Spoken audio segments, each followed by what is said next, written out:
I have too much pain in chest. It's just anxiety. The fluorescent lights hummed overhead as Angela pressed her palms against the cold examination table, her dark skin glistening with perspiration that had nothing to do with the hospital's stifling air. The pain in her chest felt like molten metal spreading through her ribcage, each breath a deliberate act of defiance against the fire consuming her from within. She had been here before, 6 times in 3 weeks, and each time, the same dismissive glances, the same patronizing smiles, the same devastating words. It's just anxiety. Ms. Johnson, perhaps you should consider therapy. But Angela knew her body. She knew the difference between panic and the crushing weight that now threatened to collapse her lungs entirely. What she didn't know was that her fight for survival would expose a medical system built on assumptions so dangerous they were literally killing people who looked like her. What she couldn't have imagined was that her desperate search for answers would uncover a conspiracy of indifference that reached from the smallest rural clinics to the most prestigious medical institutions in America. The clock on the wall ticked past 2 a.m. as another doctor entered the room, clipboard in hand, eyes already glazed with the familiar look of someone who had made up their mind before hearing a single word. Angela took a deep breath, preparing to fight once again for something that should have been her right from the very beginning. The simple belief that her pain was real, subscribed to see how. Angela's fight exposed the shocking truth about medical racism that doctors don't want you to know. Her story will change how you see healthcare forever, and the evidence she uncovered will leave you questioning everything you thought you knew about the system. Designed to protect us all, the fluorescent lights in the emergency room cast harsh shadows across Angela Johnson's face as she doubled over in the plastic waiting room chair, her hands pressed desperately against her chest. The pain had started 3 days ago, a dull ache that she initially dismissed as stress from her demanding job as a high school principal. But now it felt like someone had wrapped barbed wire around her lungs and was slowly tightening it with each breath. Angela Johnson? The nurse's voice cut through the ambient noise of beeping machines and hushed conversations. Angela stood unsteadily, her legs trembling as waves of nausea crashed over her. The walk to the examination room felt endless, each step sending jolts of agony through her torso. Dr. Mitchell barely looked up from his clipboard as Angela described her symptoms: the pain in her chest, the shortness of breath, the way her heart seemed to skip beats at random intervals. She spoke carefully, precisely, the way she addressed parents during difficult conferences, choosing each word to convey the severity of her situation without sounding hysterical. On a scale of 1 to 10, how would you rate your pain? Dr. Mitchell asked, finally making eye contact. His expression was already skeptical, as if he'd heard this story countless times before and found it tedious. 8, Angela replied, though privately she wondered if it might be closer to a 9. She had given birth to 2 children without epidurals. She knew pain. This was different. This was consuming. Dr. Mitchell made a note, his pen scratching against the paper with mechanical precision. Any recent stress in your life? Work problems? Relationship issues? Angela felt a familiar knot forming in her stomach, separate from the physical agony radiating through her chest. I'm a school principal. There's always stress. But this isn't. Anxiety can manifest in very physical ways, Dr. Mitchell interrupted, setting down his clipboard with the finality of someone delivering a verdict.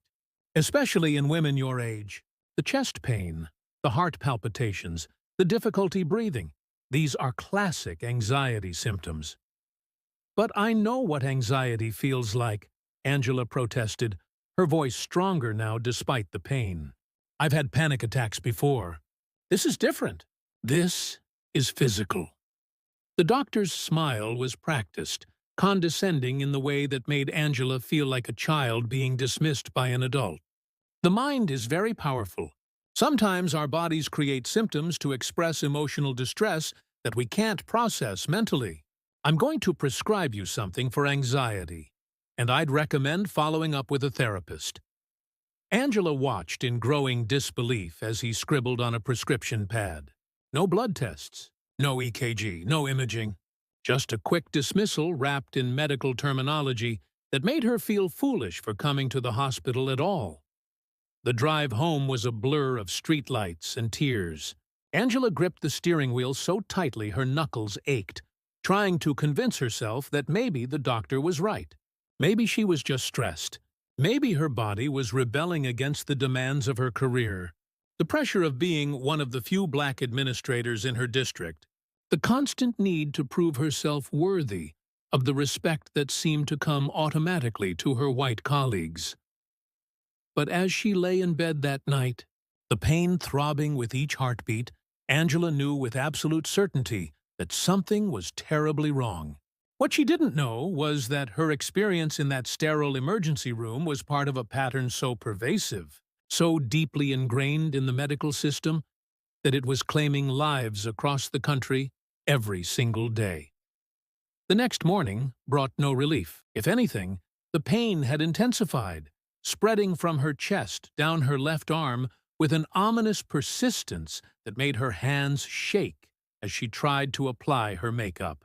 Angela called in sick, something she hadn't done in over 3 years, and made an appointment with her primary care physician. Dr. Patricia Williams had been Angela's doctor for nearly a decade. Surely she would listen. Surely she would recognize that Angela wasn't the type of patient to exaggerate or seek attention unnecessarily. The appointment began hopefully. Dr. Williams was thorough, asking detailed questions about the onset of symptoms, conducting a physical examination that Dr. Mitchell had skipped entirely. But as the consultation progressed, Angela watched the familiar shift occur, the subtle change in posture, the slight narrowing of eyes, the tone that became increasingly patronizing. "Your vitals are normal," Dr. Williams announced, pulling off her stethoscope. "Heart rate is a bit elevated, but that could be from anxiety about being here." "It's not anxiety," Angela said firmly. "The pain is constant. It's getting worse, not better." Dr. Williams pulled up Angela's chart on her computer, scrolling through years of medical history. "I see you've had some stressful situations recently. The teacher's strike last year, the budget cuts in your district. Sometimes our bodies keep score of stress, even when our minds try to push through." Angela felt the walls of the examination room closing in. "You're not hearing me. This isn't stress. This isn't anxiety. Something is physically wrong with my body." The silence stretched between them, heavy with unspoken tension. Finally, Dr. Williams turned back to her computer. "I'm going to refer you to a therapist who specializes in stress management. In the meantime, try some relaxation techniques. Deep breathing, meditation, maybe some yoga." Walking out of that office, Angela felt something crack inside her chest. And it wasn't physical.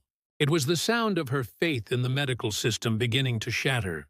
How many times would she have to plead for basic care before someone would take her seriously? How much worse would the pain have to become before a doctor would look beyond their preconceptions and actually investigate her symptoms? That evening, unable to sleep because of the relentless ache in her chest, Angela did what she hadn't done since graduate school. She began to research. What she discovered in those late-night hours, hunched over her laptop while pain radiated through her torso, would change not only her understanding of her own situation, but her perception of the entire healthcare system that had failed her so completely. The statistics were staggering. Black women were 60% more likely to be diagnosed with anxiety or depression when presenting with chest pain, even when their symptoms were identical to those of white patients. They were 40% less likely to receive cardiac testing during emergency room visits. And perhaps most shocking of all, Black mothers were 3 to 4 times more likely to die from pregnancy-related complications, not because of inferior health or lack of education, but because their pain was consistently underestimated. their concerns dismissed, their very credibility questioned by the medical professionals sworn to protect them. Angela stared at the screen, her heart pounding with something that had nothing to do with her physical symptoms. She wasn't alone. She wasn't crazy. And she wasn't going to let them dismiss her again. The Georgetown University study was buried 6 pages deep in Angela's search results, but its findings hit her like a physical blow. Racial bias in pain. Assessment and treatment recommendations revealed that a significant portion of white medical students and residents held false beliefs about biological differences between black and white patients, believing that black people had thicker skin, less sensitive nerve endings, and a higher tolerance for pain. Angela read the abstract 3 times, each pass making her feel sicker. These weren't beliefs from the 1950s. This was research published just 5 years ago, documenting biases held by future doctors who were currently treating patients in hospitals across America. The pain in her chest seemed to pulse in rhythm with her, growing rage as she dove deeper into the research rabbit hole. Study after study revealed the same disturbing patterns. Black patients received less pain medication than white patients for identical conditions. Their symptoms were more likely to be attributed to drug-seeking behavior. Their self-reported pain scores were routinely discounted by medical professionals who couldn't see past the color of their skin. Dr. Linda Goler. Blount's research on maternal mortality rates made Angela's blood run cold. Black women with college degrees were more likely to experience severe complications during childbirth than white women who hadn't finished high school. Education, insurance status, and economic position, none of it mattered when faced with a healthcare system that had been trained, consciously or unconsciously, to devalue black lives. At 3 a.m., Angela found herself reading about Serena Williams, one of the greatest athletes in history, who nearly died after childbirth when medical staff dismissed her concerns about blood clots. If Serena Williams, wealthy, famous, with access to the best medical care in the world, couldn't get doctors to take her symptoms seriously, what hope did an ordinary woman like Angela have? The morning brought no reprieve from the pain, but it also brought something else: determination. Angela had spent her career advocating for students who were underestimated, overlooked, and written off by a system that didn't see their potential. Now she would have to become her own advocate in a fight for her very life. Her first call was to Dr. Marcus Thompson, a cardiologist whose name appeared in several of the research papers she'd found. His office initially refused to schedule an appointment without a referral, but Angela had learned something valuable during her years as an administrator: persistence and precision could overcome almost any bureaucratic obstacle. "Dr. Thompson," she said when she finally reached him directly, "I'm a 47-year-old black woman experiencing chest pain that has been dismissed as anxiety by multiple physicians. Based on your research on racial disparities in cardiac care, I believe I need a comprehensive cardiac evaluation." The silence on the other end of the line stretched for several seconds. When Dr. Thompson finally spoke, his voice was careful, measured. "Can you be here at 2 p.m. today?" The cardiology office was different from the sterile, impersonal spaces Angela had grown accustomed to.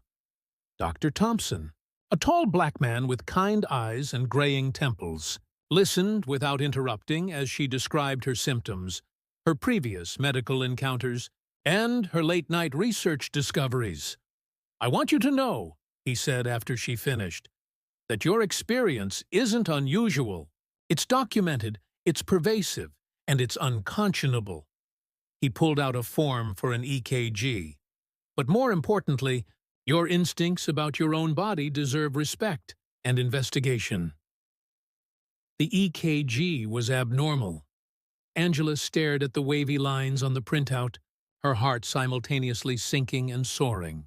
Sinking because something was indeed wrong with her heart. The pain she'd endured, the symptoms she'd reported, the instincts she'd trusted were all validated in those jagged peaks and valleys.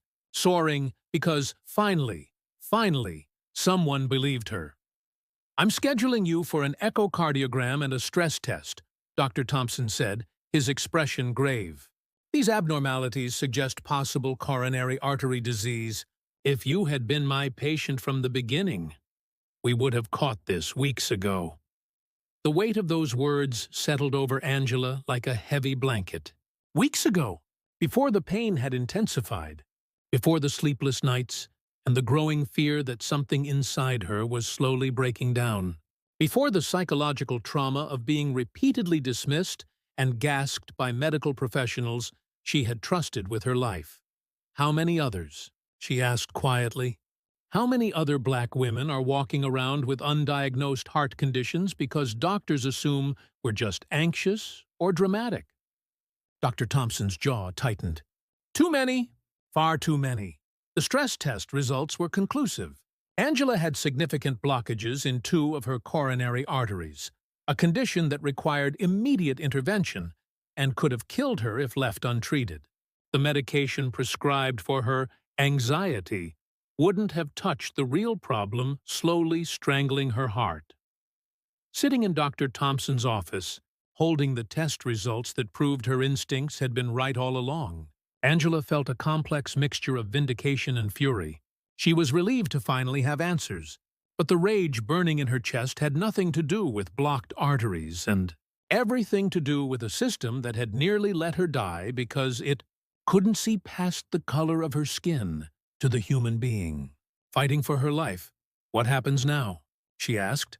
"Cardiac catheterization, probably stents, definitely medication to prevent further blockage," Dr. Thompson replied. "But Angela, I want you to think about something else. Your story, your experience, your research, it matters. You've become an expert on your own condition and on the systemic problems that nearly cost you your life." Angela looked up from the test results, meeting his steady gaze. "There are others out there right now, sitting in emergency rooms and doctors' offices, being told their pain isn't real. You have the knowledge, the credibility, and the platform to make a difference." As Angela walked out of the cardiology office, her mind raced with possibilities. She had always been a fighter, for her students, for educational equity, for justice in all its forms. Now she had a new battle to wage, one that could literally save lives. But she had no idea that the medical establishment she was preparing to challenge had weapons she hadn't anticipated, and that her decision to speak out would make her a target in a war she was only beginning to understand. The question that would haunt her in the coming weeks wasn't whether she could survive her heart condition. It was whether she could survive the backlash from exposing the system that had nearly killed her. The cardiac catheterization was scheduled for the following Monday, but Angela's body had other plans. At 4:47 a.m. on Saturday morning, she woke to a crushing sensation in her chest that made her previous pain feel like a gentle reminder. This wasn't the gradual ache she'd grown accustomed to.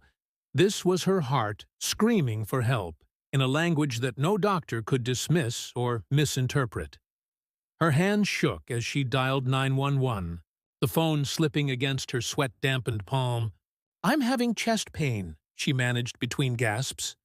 "Severe chest pain. I think I'm having a heart attack."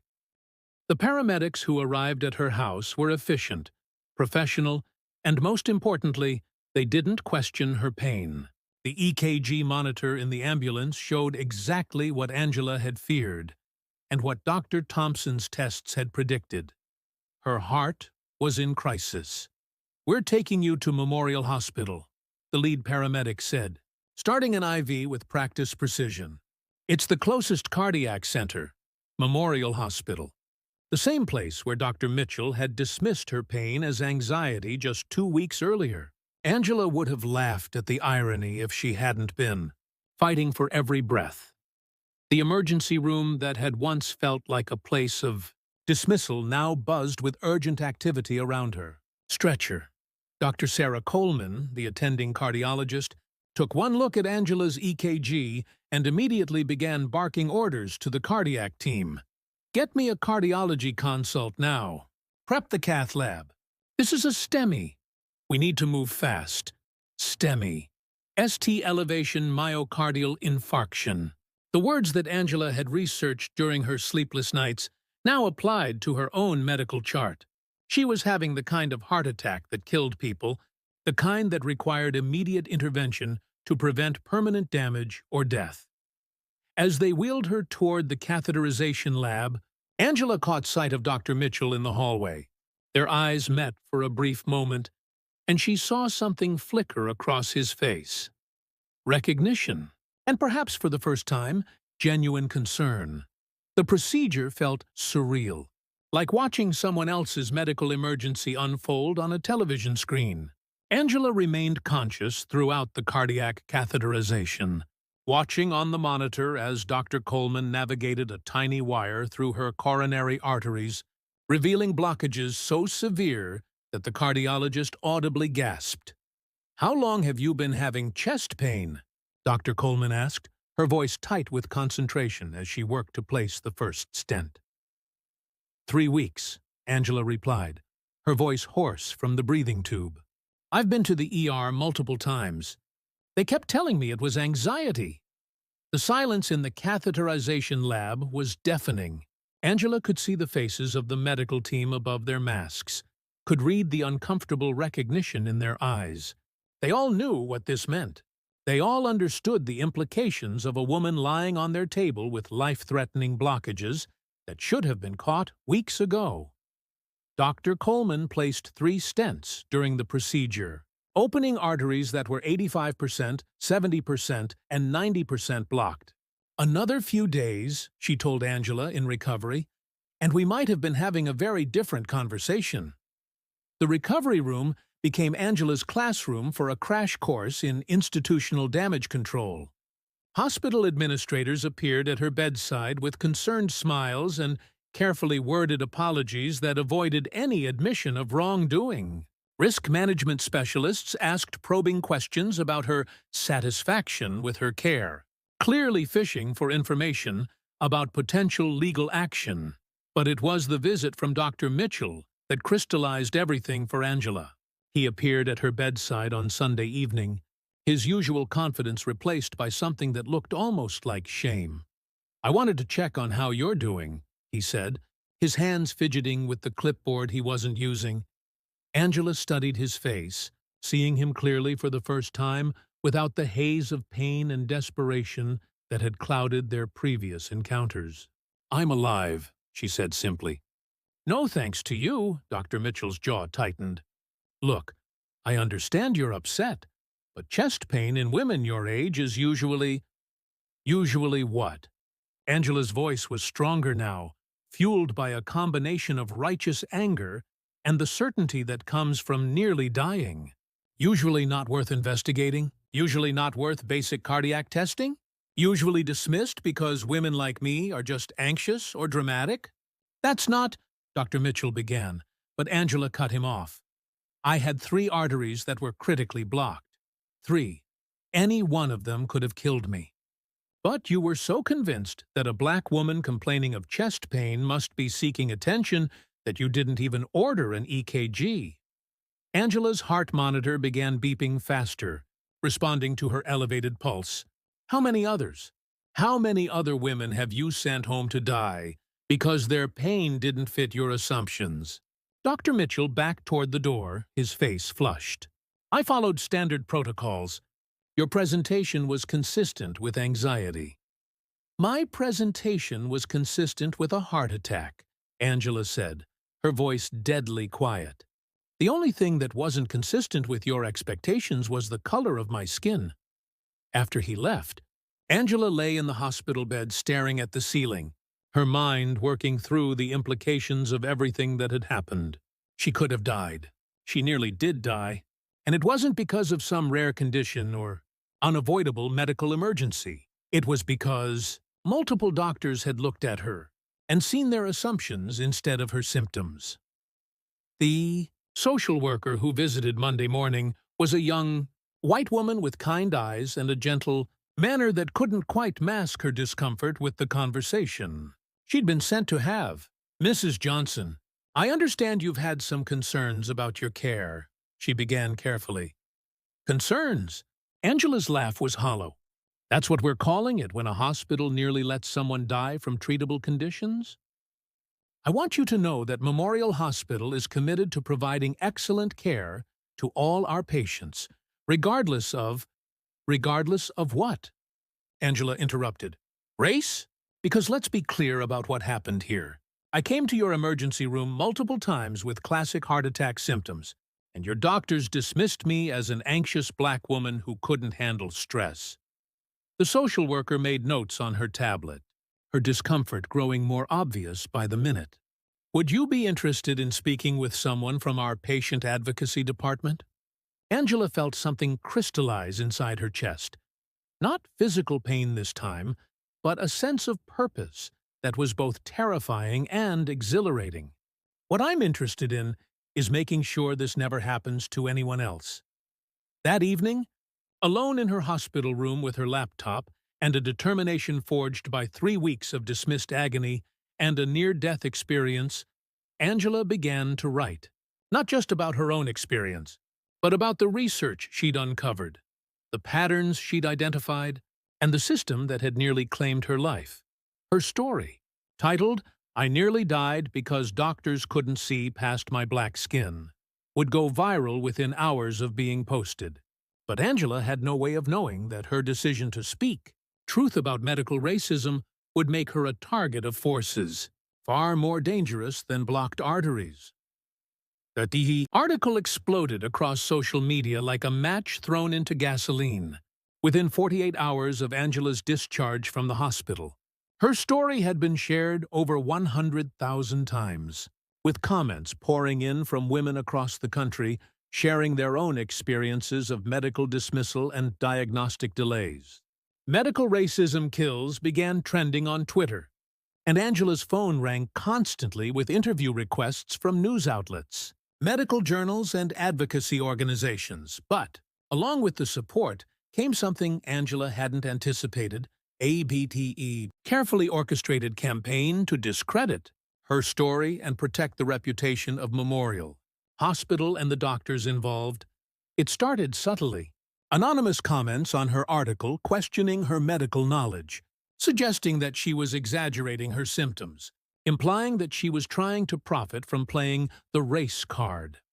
Social media accounts with no profile pictures began spreading rumors about her professional conduct as a school principal, claiming she had a history of making false accusations against colleagues. Dr. Mitchell's response, published in the local newspaper's op-ed section, was a masterclass in medical gaslighting disguised as professional discourse. He never mentioned Angela by name, but his message was clear. Patients who misinterpret normal medical decision-making as discrimination create dangerous precedents that could undermine the doctor-patient relationship and lead to unnecessary testing and healthcare costs. In today's litigious environment, Dr. Mitchell wrote, physicians must make difficult decisions based on clinical evidence and established protocols. When every medical interaction becomes a potential discrimination claim, we risk creating a healthcare system driven by fear rather than science. Angela read the op-ed sitting in her kitchen, her morning coffee growing cold as rage and disbelief warred in her chest. He was actually claiming that her nearly dying from blocked arteries was a normal medical decision, and that her speaking out about it was threatening the entire healthcare system. The phone call from her school district's superintendent came that afternoon. Angela. Dr. Robert Harrison's voice was carefully neutral. I need to discuss some concerns that have been raised about your recent media appearances. Angela felt her stomach drop. What kind of concerns? Well, there are questions about whether your public statements reflect the values and judgment we expect from our administrative staff. Some board members are worried about the district being associated with inflammatory rhetoric. Inflammatory rhetoric? Angela repeated, her voice rising. I nearly died because doctors ignored my heart attack symptoms. That's not rhetoric. That's medical malpractice. Dr. Harrison sighed heavily. Look, I'm not saying you don't have legitimate grievances. But the way you're handling this, going to the media, making accusations about the entire medical system, it's creating problems. The district has relationships with Memorial Hospital for our student health services. The board is concerned about the impact of your campaign on those partnerships. Angela closed her eyes, feeling the familiar weight of being asked to minimize her own experience for the comfort of others. Are you asking me to stop speaking out? I'm asking you to consider the broader implications of your actions. Maybe handle this through proper legal channels instead of social media campaigns that could damage important community relationships. After ending the call, Angela sat in her empty house, surrounded by the get well cards and flowers that had poured in from supporters across the country, feeling more isolated than she had since those first terrifying nights when no one would believe her pain was real. The legal consultation that evening provided little comfort. Attorney Margaret Foster, a partner at one of the city's most prestigious firms, listened politely to Angela's story, but her expression grew increasingly skeptical as the meeting progressed. Medical malpractice cases are incredibly difficult to prove, she explained, shuffling through papers that somehow made Angela's near-death experience feel routine and bureaucratic. You'd need to demonstrate that the standard of care fell below accepted medical practice. The fact that you ultimately received treatment and survived actually works against you in terms of damages. But I nearly died, Angela protested. I had 3 critically blocked arteries that could have been detected with basic testing. Ms. Foster nodded sympathetically. I understand your frustration, but emergency room physicians see dozens of patients every day presenting with chest pain. The vast majority of those cases are not cardiac events, especially in women your age. A jury would hear expert testimony about the statistical likelihood of your symptoms representing anxiety versus heart disease. So, the fact that I'm a black woman works against me even in court? Angela asked. The attorney's discomfort was palpable. I'm simply explaining the legal realities. Medical malpractice cases require substantial damages to be financially viable. Your medical bills were covered by insurance. You returned to work, and you have no permanent disability. The economic damages just aren't significant enough to justify the expense of litigation. Walking out of the law office, Angela felt the crushing weight of a system designed to protect itself at every level. The doctors who had dismissed her were shielded by statistical probabilities and standard protocols. The hospital was protected by legal technicalities and insurance policies. Her own employer was pressuring her to stay quiet to preserve business relationships. The breaking point came 3 days later in the form of a certified letter from Memorial Hospital's legal department. The hospital was launching an internal investigation into Angela's public mischaracterizations of her medical care and demanding that she cease making defamatory statements about their staff and facilities. Angela read the letter twice, her hands shaking with a combination of fear and fury. They were actually threatening legal action against her for telling the truth about nearly dying in their care. That night, she made a decision that would change the trajectory of her fight forever. If the system was going to try to silence her through intimidation and legal threats, she would have to find allies powerful enough to stand against it. Her internet search led her to Dr. Camille Washington, a Harvard-trained physician who had dedicated her career to documenting and combating racial bias in healthcare. Dr. Washington had published groundbreaking research on pain assessment disparities and had testified before Congress about maternal mortality rates among black women. The email Angela composed was brief but powerful. Dr. Washington, my name is Angela Johnson, and I'm a 47-year-old black woman who nearly died from a heart attack because multiple doctors dismissed my symptoms as anxiety. My story has gone viral, and now the medical establishment is trying to silence me through legal threats and professional intimidation. I need help fighting back. And I believe my experience could be part of your research on systemic bias in healthcare. If you're willing to listen, I have documentation of everything that happened, including the medical records that prove how wrong they were. She hit send before she could second-guess herself, not knowing that her message would land in the inbox of someone who had been waiting for exactly this kind of documented case to take her fight against medical racism to the next level. But Angela also didn't know that Dr. Washington herself was fighting a battle against powerful forces in academic medicine who wanted her research silenced, or that joining forces with her would put Angela at the center of a conflict that went far beyond one hospital's attempt to cover up their mistakes. The war for Angela's credibility was just beginning, and the stakes were about to get much higher than she ever imagined. Dr. Camille Washington's response came within hours, not days. The email was brief, but electric with possibility. Angela, your case is exactly what my research team has been documenting. Can you fly to Boston this weekend? I want you to meet some people who can help you turn your story into systemic change. Sitting in Dr. Washington's Harvard office the following Saturday, Angela felt like she was stepping into a war room designed to take on the entire medical establishment. The walls were covered with research charts, statistical analyses, and photographs of women who looked like her. Women whose stories had been dismissed, whose pain had been minimized, whose lives had been lost to the same biases that had nearly killed her. Your case is unique, Dr. Washington explained, pulling up Angela's medical records on her computer screen.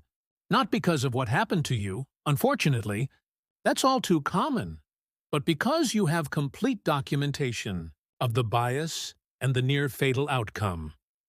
Around the conference table sat an impressive array of allies Angela hadn't known existed. Dr. Melissa Roberts, an emergency medicine physician who had been quietly documenting pain score disparities at her hospital for 3 years. Attorney Patricia Goldman, who specialized in civil rights cases involving healthcare discrimination. Investigative journalist Marcus Thompson, whose exposés on medical racism had won a Pulitzer Prize, but had also made him persona non grata at major medical conferences. The hospitals are getting nervous, Marcus said, scrolling through his phone. I've gotten calls from 3 different PR firms in the past week, all wanting to know what I'm working on. Your story has them scared because it's not just anecdotal. You have the medical evidence to prove they were wrong. Dr. Roberts leaned forward, her expression intense. We've been collecting cases like yours for years, but most patients don't have the education, resources, or platform to fight back. The hospitals count on that. They count on people being too sick, too poor, or too intimidated to challenge their decisions. Angela felt a chill as the full scope of what she was facing became clear. So this isn't just about me. This is about how many others? Conservative estimate? Dr. Washington pulled up a research presentation that made Angela's heart sink. We believe medical bias contributes to approximately 12,000 preventable deaths per year among Black patients. That's not counting permanent disabilities, delayed diagnoses, or the psychological trauma of being repeatedly dismissed by healthcare providers. 12,000. Angela stared at the number on the screen, feeling the weight of all those lives pressing down on her chest harder than any blocked artery ever had. Attorney Goldman spoke up, her voice cutting through Angela's shock. Memorial Hospital's legal strategy is predictable. Discredit you personally so they don't have to address the systemic issues your case exposes. But we've been building a database of similar cases, and yours fits a pattern so clear that even the most biased jury would see it. You mean there are others willing to come forward? Angela asked. Dozens, Marcus replied, pulling out a thick folder. I've been interviewing women across the country who had experiences identical to yours. Different hospitals, different doctors, same outcome, dismissed, delayed, nearly dead. The difference is that most of them didn't survive to tell their stories. Or if they did, they didn't have your platform and credibility. Dr. Washington stood up, moving to a whiteboard covered with interconnected diagrams that looked like a conspiracy theorist's dream. What we're dealing with isn't individual racism. It's institutional bias so deeply embedded in medical training that most doctors don't even recognize they're doing it. She pointed to a section of the board, labeled Pain Assessment Protocols. Medical schools still teach students that Black patients have higher pain tolerance, that we're more likely to exaggerate symptoms, that our expressions of pain are less credible than those of white patients. These aren't historical artifacts. This is current medical education. Angela felt sick. So every doctor who dismissed my chest pain wasn't necessarily a bad person. They were just following their training. Exactly, Dr. Roberts said grimly. Which is why individual malpractice cases won't solve this problem. We need to change the entire system. The plan they outlined over the next 3 hours was ambitious, risky, and potentially career-ending for everyone involved. Dr. Washington would publish a comprehensive study using Angela's case as the centerpiece, documenting the pattern of dismissal and delayed diagnosis that had nearly killed her. Marcus would write a series of investigative articles exposing the scope of medical bias at hospitals across the country. Dr. Roberts would testify about the systemic nature of the problem at medical conferences and legislative hearings, and Angela would become the public face of a movement that challenged one of the most powerful and protected institutions in America. I need to tell you, Attorney Goldman said as the meeting wound down, that what you're considering is going to get very ugly, very fast.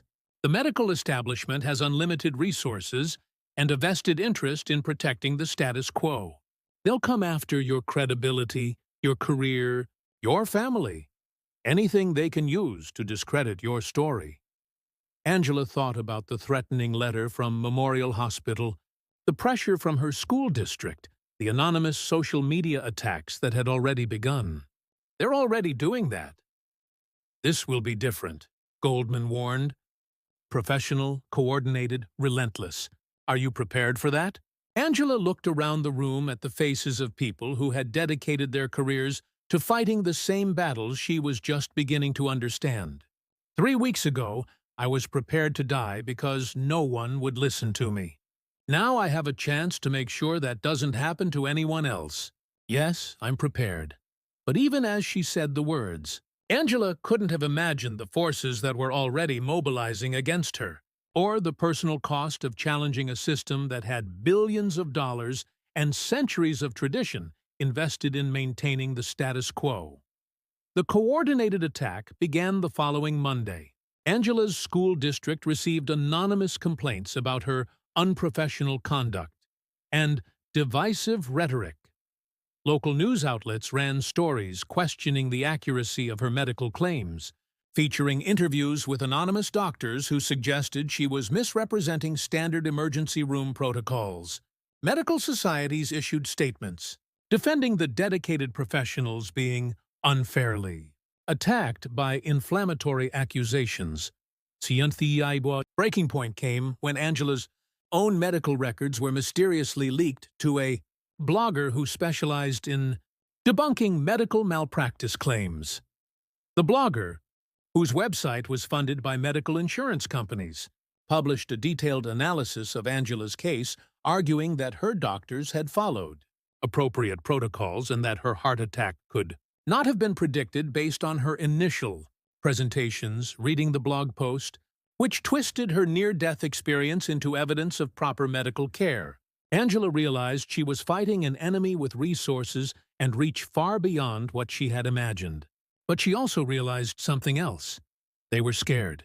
Scared enough to violate patient privacy laws. Scared enough to coordinate a nationwide campaign of character assassination. Scared enough to risk everything to keep her story from spreading, which meant her story was more dangerous to them than she had ever dreamed possible. The congressional hearing room was packed beyond capacity, with overflow crowds watching on monitors in adjacent rooms and millions more following the live stream online. Angela sat at the witness table, her hands folded calmly in her lap, despite the hurricane of media attention swirling around her. To her right sat Dr. Camille Washington, armed with 3 years of research documenting medical bias. To her left, Attorney Patricia Goldman held a folder containing testimonies from 47 women whose experiences mirrored Angela's own. Across from them, the opposing witness table was filled with representatives from major medical associations, hospital systems, and insurance companies. A wall of expensive suits and defensive expressions that represented billions of dollars in healthcare revenue. Congresswoman Maria Rodriguez, chair of the Health Subcommittee, called the hearing to order with words that made Angela's heart race. Today, we examine evidence that racial bias in healthcare may be causing thousands of preventable deaths each year, with a particular focus on the systematic dismissal of Black women's pain and symptoms. Angela's testimony was devastating in its simplicity. She spoke without notes, her voice steady and clear as she recounted each dismissed visit to the emergency room, each patronizing suggestion that her crushing chest pain was merely anxiety, each day that passed while her heart slowly died from lack of oxygen. "I am not here because I want to be," Angela said, looking directly at the panel of Congresspeople. "I am here because I nearly died, and because my experience is not unique. I am here because there are women sitting in emergency rooms right now, at this very moment, being told that their pain isn't real while their hearts and bodies cry out for help that will be denied." The medical establishment's defense was predictable but powerful. Dr. Jonathan Hayes, representing the American College of Emergency Physicians, testified that chest pain protocols were based on statistical models and evidence-based medicine, not racial bias. Mrs. Johnson's case, while unfortunate, represents the inherent uncertainty of emergency medicine, he argued. Doctors must make difficult decisions with limited information, and the fact that a diagnosis is missed does not automatically indicate bias or malpractice. But then Dr. Washington took the microphone, and the entire hearing changed. "Distinguished members of Congress," she began, "I have spent the last 5 years documenting what happened to Angela Johnson, and I can tell you with scientific certainty that her experience is not an unfortunate anomaly. It is a predictable outcome of systematic bias embedded in medical education and practice." The research she presented was overwhelming. Study after study showing that Black patients received less pain medication for identical conditions. Data proving that Black women's symptoms were consistently rated as less severe by medical professionals. Documentation that Black mothers were 3 times more likely to die from pregnancy complications, not because of health differences, but because of treatment differences. The medical education system, Dr. Washington testified, continues to perpetuate false beliefs about racial differences in pain sensitivity and symptom expression that have no basis in science but profound effects on patient care. Angela Johnson nearly died not despite medical protocols, but because of them. The turning point came when Congressman James Wright, a conservative Republican from Texas who had been openly skeptical of the racial bias claims, asked a question that backfired spectacularly. "Dr. Hayes, if these protocols are truly unbiased, can you explain why Mrs. Johnson's symptoms were dismissed as anxiety, while a white woman presenting with identical symptoms would statistically receive cardiac testing?" Dr. Hayes hesitated, clearly unprepared for the question. "Well, there are multiple factors that influence medical decision-making." "That's not what I asked," Congressman Wright interrupted. "I asked for a specific explanation of why race should be a factor in determining whether chest pain receives cardiac evaluation." True, silence stretched for nearly 30 seconds as Dr. Hayes struggled to find an answer that wouldn't admit to systematic bias while also not contradicting medical evidence. There shouldn't be racial factors in those decisions," he finally admitted. "But there are," Angela said quietly, her voice carrying clearly through the now silent hearing room. "There are, and I nearly died because of it. And it's happening to other women right now as we speak." The aftermath of the hearing moved with unprecedented speed. Within 48 hours, the American Medical Association announced a comprehensive review of emergency room protocols for chest pain evaluation. 3 major medical schools committed to revising their curriculum to address pain assessment bias.